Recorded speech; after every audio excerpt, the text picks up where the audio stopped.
As the war on drugs ramped up in the 1980s, federal prisons began to become overcrowded. The solution? Turn to the private sector to build new prisons for all this excess human inventory. The government contracts a private company to build the prisons, that company locks up the overflow prisoners, and in exchange they receive a fixed rate for each inmate. They are paid for each person they imprison.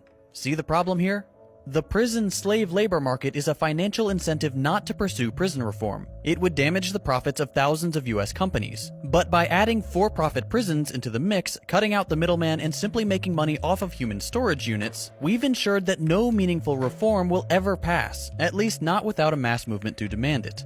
Think about it. Who profits from the existence of private prisons? Private companies are given multi-hundred-million-dollar contracts, then their executives turn around and donate huge sums of that same money to politicians who will support private prisons. It's a never-ending cycle. Corrupt politicians are making money, private prisons are making money, and thousands of US companies are making money from literal slave labor.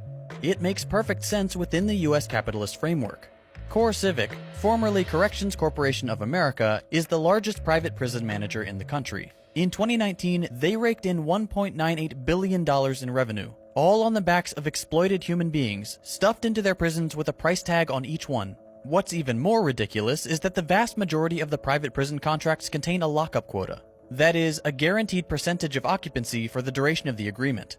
Most of these quotas are set at 90% occupancy, with some even landing an insane 100%. So, in a time when crime rates are the lowest they've been in decades, these private prisons are guaranteed to have their cells filled. If those cells aren't filled, they're still paid as if they were. And guess who pays the bill? US taxpayers. There was one hideous incident in 2008 which became known as the Kids for Cash scandal.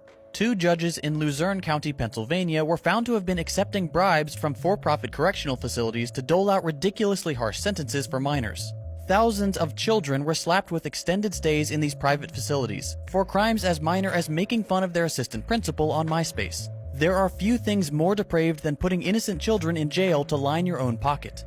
So, to recap, the US started the war on drugs which US groups like the CIA were shuttling into the country, began locking people up at unprecedented rates for nonviolent drug offenses, realized we had literally run out of all of our prison space, and decided to contract out private companies in order to lock up more people, and then paid those companies to incarcerate even more people.